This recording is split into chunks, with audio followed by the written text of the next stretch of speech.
Hello there, my name is Alinokran and I welcome you back again to GSN 24 Live Sports News. Coming up in our stories for today, Heart of Lion shares spoils with Asante Kotoko. Black Queens coach fired up by Senegal win. Jawbreaker Dogbate retains IBF title, sets sight on WBC glory. South Africa Egyptian sides target Champions League semi-final spot. And the 17 AFCON, Egypt revives World Cup hopes. In Kenya, weekend of Kenyan podium sweeps in road races across Europe. Sharks coach react to Challenge Cup exit following Lyon loss. Now onto our stories in detail. The Kwandobe's club are currently third on the Premier League standings, accumulating 41 points from 25 matches. Lions played out a 1-1 draw with Asante Kotoko in match day 25 of the top flight on Sunday afternoon. And speaking after the game, the veteran tactician reiterated his outfit desire to annex the title at the end of the season. Justice Blay opened the scoring for Kotoko with a sublime finish in added time of the first half, giving the visitors a slender lead heading into the break. However, Hearts of Lions responded swiftly, equalizing just 2 minutes after restart through Fauzi Ali. The second half produced end-to-end action, with both sides pushing for a winner, but neither could find the clinical touch in front of the goal. The Kwandobe's club will next face Brekum Chelsea, another side in hands for a top 4 finish. Now in women's football, the Ghana Black Queens made a resounding statement ahead of the 2024 Women's Africa Cup of Nations with a hard-fought 1-0 victory over the Teranga Lioness of Senegal last Saturday at the Stade Lat Dior in Senegal. The only goal of the match came in the 24th minute when Evelyn Badu rose to meet a pinpoint cross from Princess Marfo, sending a powerful header past Senegal's goalkeeper to give Ghana the lead. The strike was a testament to the Black Queens' attacking intent and precision, showcasing their growing cohesion as they continue to prepare for the continental showpiece. In boxing, Holly Dugbote, the unbeaten Ghanaian featherweight sensation known as Jawbreaker, made a thunderous statement ahead of the WC Grand Prix by dismantling fellow countryman Patrick Ayi with a devastating 10-round knockout to successfully defend his IBF Continental Africa title at the Bukom Boxing Arena last week. Watch from ringside by his American-based manager, Dr. Adeyo Pokwa Mwakon, as well as former world champions Joshua Clote and Joseph King Kong Agbeku. Dugbote shrugged off the nerves of the occasion with a poised and dominant display against a dangerous opponent.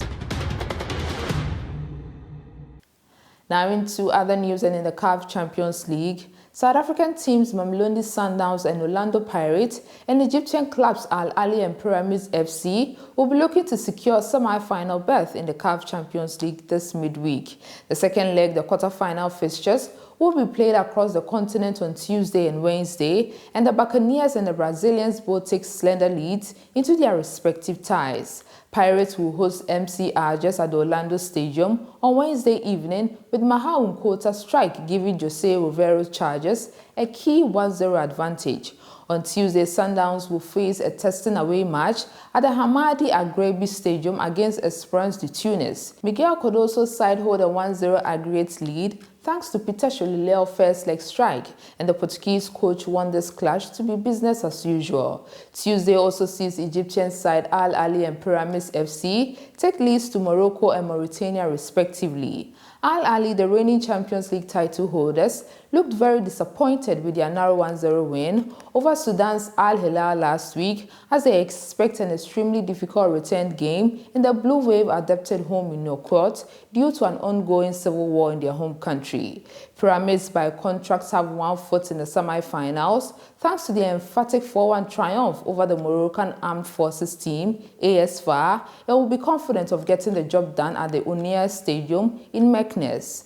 The 4 aggregate winners will advance to the semi-finals, which will be played on the 18th to 19th and the 25th and 26th of April. Sundowns, Esperance, Al Ahly and Al Hilal are on one side of the draw, while the other is made up of MCA Pirates and Pyramids ASFAR. In the ongoing AFCON Under-17, Egypt bounced back in the Under-17 African Cup of Nations on Sunday with a spirited 2-1 win over Cameroon to revive the Under-17 World Cup hopes after two early defeats in the tournament. Head coach Ahmed Abdulaziz described the victory as a turning point and gave his players credit for their patriotic spirit.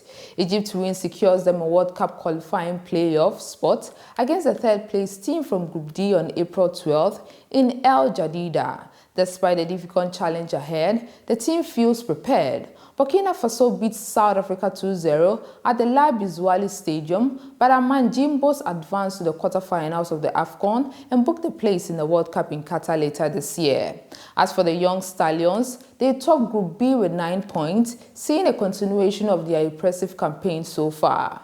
The host Morocco also advanced to the quarterfinals and a World Cup spot with Abdullah Kwazin Breeze playing a huge role in their 3-0 triumph over Tanzania. Zambia also got themselves a spot in the last 8 after a hard-fought 2-1 win over Uganda saw them finish second in Group A behind group leaders Morocco. In athletics, Betty Chepkemoi led a clean podium sweep for Kenya at the Vienna City Marathon in Austria on Sunday morning. The 25-year-old clocked 2 hours, 24 minutes and 14 seconds to cut the tape, ahead of fellow Kenyans Rebecca Tanui and Catherine Cherichich, who finished second and third respectively. It was Chepkemoi's first race since November last year, when she clocked 2 hours, 34 minutes and 52 seconds to finish fourth in the Istanbul Marathon in Turkey. In the men's race, Mika Chizrek came second after timing 2 hours, 10 minutes and 23 seconds behind Ethiopia's Haftamu Abadi, who took top honor after clocking 2 hours, 8 minutes and 28 seconds. Another Ethiopian, Mugos Tume, claimed the final podium place after clocking 2 hours, 10 minutes and 33 seconds in third place. And in a masterclass in Milano, it was another podium sweep for Kenya, this time at the Milano Marathon where Leonard Langat cruised to victory in the men's race.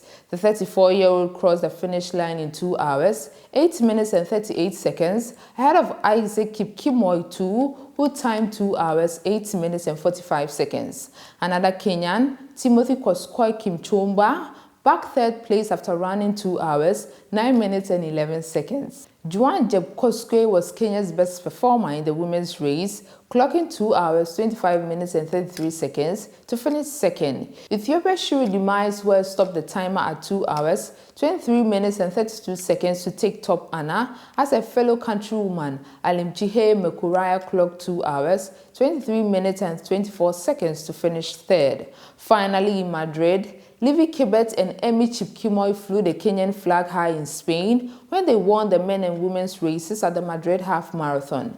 Kibet clocked 1 hour 45 seconds to cut the tape ahead of fellow Kenyan Titus Kiprotich Kibet, who ran 1 hour 48 seconds in what was a tight competition between the two.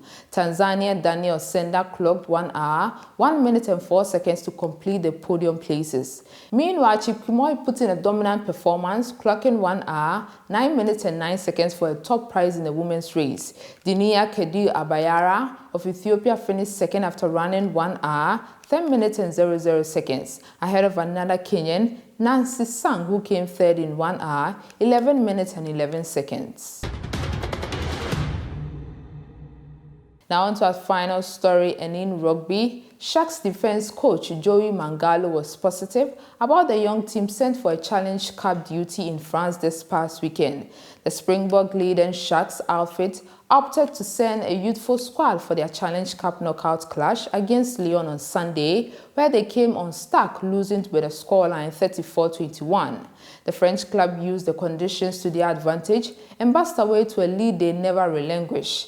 The result sees the defending champions bow out of the Challenge Cup. Fully aware of the criticism ready to come his way, Mangalo pointed to the valuable experience the young Shark players gained from their whistle-top tour to the Eastern France. This is all I have for you for now. Do like and subscribe.